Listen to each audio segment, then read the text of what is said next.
జీవితంలో చాలామంది ఒక చిన్న ఇల్లు కానీ, ఒక చిన్న స్థలం కానీ కొనుక్కోవాలంటే జీవితం మొత్తం కష్టపడితే కానీ ఆ చిన్న ఇల్లు కానీ, స్థలం కానీ కొనుక్కోలేరు. అలాంటప్పుడు మనము ఆ స్థలాన్ని గానీ, ఇల్లుని గానీ కొనేటప్పుడు ఎన్ని జాగ్రత్తలు తీసుకోవాలి? డాక్యుమెంట్స్‌ని ఎంత జాగ్రత్తగా చెక్ చేసుకోవాలి? కానీ చాలామంది చేసే పొరపాటేంటంటే, ఆ డాక్యుమెంట్స్ విషయానికొచ్చేసరికి డాక్యుమెంట్స్‌ని ఒక గంట కూడా చెక్ చేసుకోరు. ఏదో హడావిడిగా కొనేస్తారు. దాని ఫలితంగా జీవితం మొత్తము కోట్ల చుట్టూ తిరగాల్సిన పరిస్థితి ఏర్పడుతుంది. మీరు కూడా ఒక ఇల్లు కానీ, స్థలం కానీ కొనుక్కోవాలి అని అనుకుంటే గనక ఈ వీడియోని ఎండ్ వరకు స్కిప్ కాకుండా చూడండి. మీకు చాలా ఇంపార్టెంట్ విషయాలు తెలుస్తాయి. నేను ముందు ఒక చిన్న కథ చెప్తాను. ఈ కథలో ఒక ఆస్తిని కొనుక్కోబోయే వ్యక్తి ఎలా వేరొక ట్రాప్‌లో పడతాడో, ఆ ట్రాప్‌లో పడి అతను ఎంత నష్టపోతాడో అని చెప్తుంది. దాని తర్వాత నేను తీసుకోవాల్సినటువంటి జాగ్రత్తలు ఏందో వన్ బై వన్ చెప్తాను. ముందు కథ చూద్దాం. రామకృష్ణ అనే వ్యక్తి ఎన్నో సంవత్సరాలుగా కష్టపడి ఉద్యోగం చేసి కాలు చేయి కూడగట్టుకొని కొంచెం కొంచెం సంపాదించుకొని దాచిపెట్టుకొని ఉన్న డబ్బుతో ఒక స్థలాన్ని కొనుక్కోవాలి అని నిర్ణయించుకున్నాడు. అయితే ఆ స్థలాన్ని కొనుక్కోవాలి అని అనుకున్నప్పుడు అతను ఎంక్వైరీ చేసుకుంటాడు కదా, ఎవరినన్నా ఎక్కడ ఉంది స్థలాలు ఏమున్నాయని ఎంక్వైరీ చేసుకుంటాడు. ఆ ఎంక్వైరీలో భాగంగానే ఒక రియల్ ఎస్టేట్ బ్రోకర్ అతన్ని త్రస్తపడతాడు. ఆ రియల్ ఎస్టేట్ బ్రోకర్ ఏం చేస్తాడంటే, సార్ ఇక్కడ ఒక మంచి స్థలం ఉంది, నేను చూపిస్తాను, మంచి బ్రహ్మాండమైన స్థలము, ఆ చుట్టుపక్కల చాలా డెవలప్మెంట్ బాగా ఉంటుంది, కాబట్టి ఆ స్థలాన్ని వెంటనే కొనుక్కోండి, ఇంకా ఆ స్థలాన్ని కొనుక్కోవడానికి కూడా ఇద్దరు వెయిటింగ్లో ఉన్నారు, కాబట్టి మీరు ముందు అడ్వాన్స్ ఇచ్చేయండి, మీరు బుక్ చేసేసుకోండి అని హడావిడి పెట్టేశాడు. ఇలాంటి అవకాశం మళ్ళీ రాదు సార్, మీరు కొనుక్కోండి అంటూ ఎంటపడ్డం మొదలుపెట్టాడు. దాంతో రామకృష్ణ ఏం చేశాడు, మళ్ళీ మంచి అవకాశము, మంచి ప్రాపర్టీ పోతుందేమో అనే ఉద్దేశంతో హడావుడిగా అడ్వాన్స్ ఇచ్చేశాడు. అంటే ఇంత మంచి స్థలము ఈ రేట్లో నాకు దొరకదేమో, మంచి అంత చుట్టుపక్కల డెవలప్మెంట్ ఉందంటున్నారు, ఈ రేటుకు మళ్ళీ దొరకదంటున్నారు, మళ్ళీ వేరే వాళ్ళు వెయిటింగ్లో ఉన్నారనుకో, ఇవన్నీ అతని బ్రెయిన్లో తిరుగుతున్నాయి. కాబట్టి అతను ఏం చేశాడు, ఇమ్మీడియట్గా అడ్వాన్స్ ఇచ్చేశాడు. అడ్వాన్స్ ఇచ్చేసిన తర్వాత కొన్ని రోజులకు అతనికి తెలిసింది ఏంటంటే, ఆ భూమిని కొనుగోలు చేయడానికి ఇద్దరు లేరు, ఆ భూమికి యజమానులే ఇద్దరు ఉన్నారు అన్న విషయం అర్థమైంది. ఇంకా అప్పటి నుంచి కోర్టు, పోలీస్ స్టేషన్లు అతని దినచర్యలో ఒక భాగంగా అయిపోయినాయి. ఇలాంటి పరిస్థితులు మీకు కూడా రాకూడదంటే, మీరు కూడా ఇల్లు స్థలము కొనుక్కోవాలి అని అనుకుంటే, ఇప్పుడు రామకృష్ణ చేసిన పని మీకు కూడా జరగకుండా ఉండాలి, అలాంటి ట్రాప్లో పడకుండా ఉండాలి, పప్పులో కాలేయకుండా ఉండాలి అని అంటే ఎలాంటి జాగ్రత్తలు తీసుకోవాలి అనేది ఈ వీడియోలో మొత్తం తెలుసుకుందాం. వన్ బై వన్ చూద్దాం. నెంబర్ 1, అమ్ముతున్న వ్యక్తి నిజమైన యజమానేనా? చాలా మంది ఒక ఆస్తిని కొనుక్కునేటప్పుడు బేసిక్ ఇన్ఫర్మేషనే మర్చిపోతారు, దాని గురించి పట్టించుకోవడం మానేస్తారు. అసలు అమ్మే వ్యక్తి నిజమైన యజమానా కాదా అన్నది చెక్ చేసుకోరు. అమ్మే వ్యక్తికి, వెండార్కి ఆస్తిని అమ్మే హక్కు ఉందా? అసలు అతనే యజమానా, లేదా పవర్ ఆఫ్ అటార్నీ హోల్డరా, లేకపోతే మరొకరి పేరుతో, అసలైన యజమాని పేరుతో ఇతను చెలామణి అవుతున్నాడా? ఇవన్నీ తెలుసుకోవాలి కదా, అది బేసిక్ ఇన్ఫర్మేషన్ కదా. కానీ వాటి గురించే పక్కన పెట్టేస్తారు. స్థలం గురించి, ఆస్తి గురించి ఆలోచిస్తారు, కానీ దాని ఓనర్ ఎవరు, లాఫుల్ ఓనరా కాదా అనేది మాత్రం పట్టించుకోరు. ఈ విషయంలో చాలా జాగ్రత్తగా ఉండాలి. నెంబర్ 2, టైటిల్ డాక్యుమెంట్స్ స్పష్టంగా ఉన్నాయా? ఆ టైటిల్ అంటే ఆ ఓనర్షిప్ ఎవరి నుంచి వచ్చింది అతనికి, ఆ లింక్ డాక్యుమెంట్స్ అన్ని క్లియర్గా ఉన్నాయా లేదా, అంటే ఆ సీక్వెన్స్ కరెక్ట్గా ఉందా లేదా. ఒకవేళ లింక్ కట్ అయింది అనుకోండి, ఆ లింక్కి సరైనటువంటి డాక్యుమెంట్ ఉండాలి కదా, అది ఎందుకు లింక్ కట్ అయిందో దాని గురించి ఆరా తీయాలి, ఇన్ఫర్మేషన్ గ్యాదర్ చేసుకోవాలి, ఆ డౌట్ని క్లియర్ చేసుకున్న తర్వాతనే ప్రొసీడ్ అవ్వాలి. Number 3, encumbrance certificate. ఈ ఎన్కంబ్రాన్స్ సర్టిఫికేట్ ఏంటంటే ఈసీ అంటారు దాన్ని.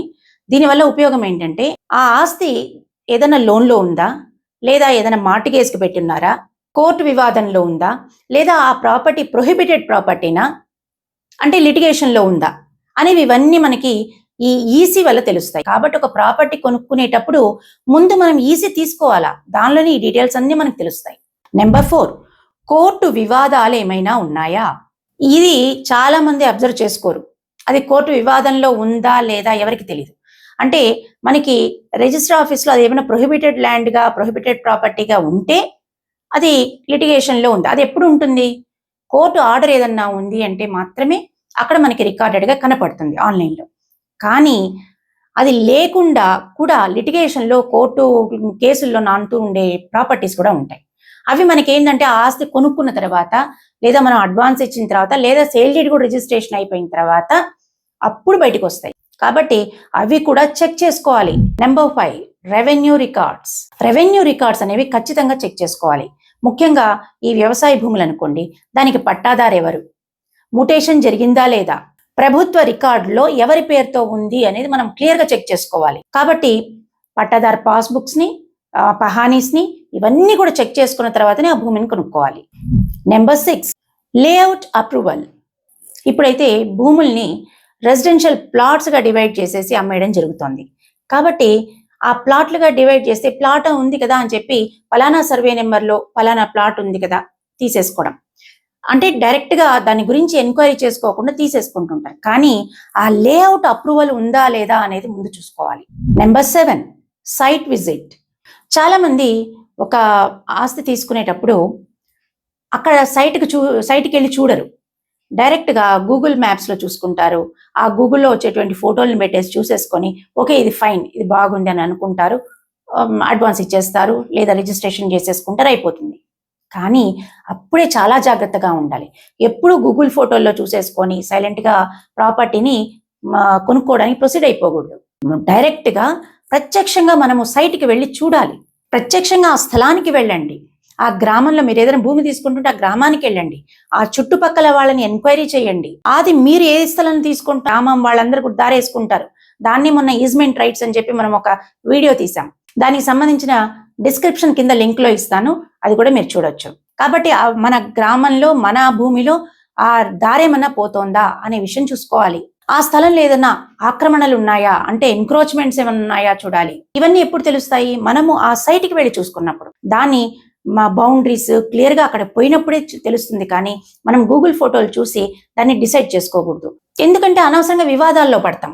నెంబర్ 8, బ్రోకర్ మాటను మాత్రమే నమ్మొద్దు. ఇప్పుడు నేను రామకృష్ణ అనే ఒక వ్యక్తి యొక్క స్టోరీ చెప్పాను. అతను ఏం చేశాడు, బ్రోకర్ మాట నమ్మేశాడు. సరే ఇది భూమి పోతుంది, చాలా మంచి ల్యాండ్ ఉంది, మీరు తీసేసుకోండి, మళ్ళీ ఇట్లాంటి అవకాశం రాదు మీకు, ఇవన్నీ చెప్పాడు. ఇంకా 2 వెయిటింగ్లో ఉన్నారు కొనుక్కోవడానికి, కాబట్టి మీరు ముందే తీసేసుకోండి, అడ్వాన్స్ ఇవ్వండి అని ఫోర్స్ చేసేసరికి ఇమ్మీడియట్గా అతను ఆలోచించకుండా మళ్ళీ అంత మంచి ప్రాపర్టీ పోతుందేమో అని అడ్వాన్స్ ఇచ్చేశాడు, కొనేసుకున్నాడు. కాబట్టి బ్రోకర్ మాటను మాత్రమే నమ్మి ముందుకెళ్ళకూడదు. బ్రోకర్ చెప్పింది నిజమా కాదా అనేది మీరు ప్రత్యక్షంగా తెలుసుకోవాలి. Number 9, document verification. డాక్యుమెంట్స్ని వెరిఫికేషన్ చేయించుకోవడం చాలా ముఖ్యం. ఎందుకంటే ఏదైనా ఒక చిన్న లీగల్ ఆబ్లిగేషన్స్ ఏమన్నా ఉన్నా కూడా వాళ్ళు చెప్తారు. కాబట్టి వన్స్ ప్రాపర్టీకి అడ్వాన్స్ ఇచ్చేసిన తర్వాత మళ్ళీ వెరిఫికేషన్ చేయించుకున్నా కూడా దానివల్ల ప్రయోజనం ఉండదు. కాబట్టి ముందే డాక్యుమెంట్ వెరిఫికేషన్ చేయించుకోవడం మంచిది. చాలా మంది ఏమన్నా ఆలోచిస్తారంటే ఎందుకు లాయర్ దగ్గరికి పోతే మళ్ళీ ఫీజులు ఇవ్వాలి కదా అని అనుకుంటారు. కరెక్టే, ఫీజులు ఇవ్వాలి. కానీ మీరు ఒక వేలలో ఇచ్చే ఫీజుకి సంబంధించి మీరు హెసిటేట్ చేశారంటే తర్వాత కోర్టుల చుట్టూ తిరగాల్సినటువంటి పరిస్థితులు ఏర్పడతాయి. కాబట్టి ముందు డాక్యుమెంట్స్ని వెరిఫికేషన్ చేసుకున్న తర్వాతనే ప్రాపర్టీ కొనే విషయానికి వెళ్ళడం మంచిది. నెంబర్ 10, హడావిడి నిర్ణయాలు.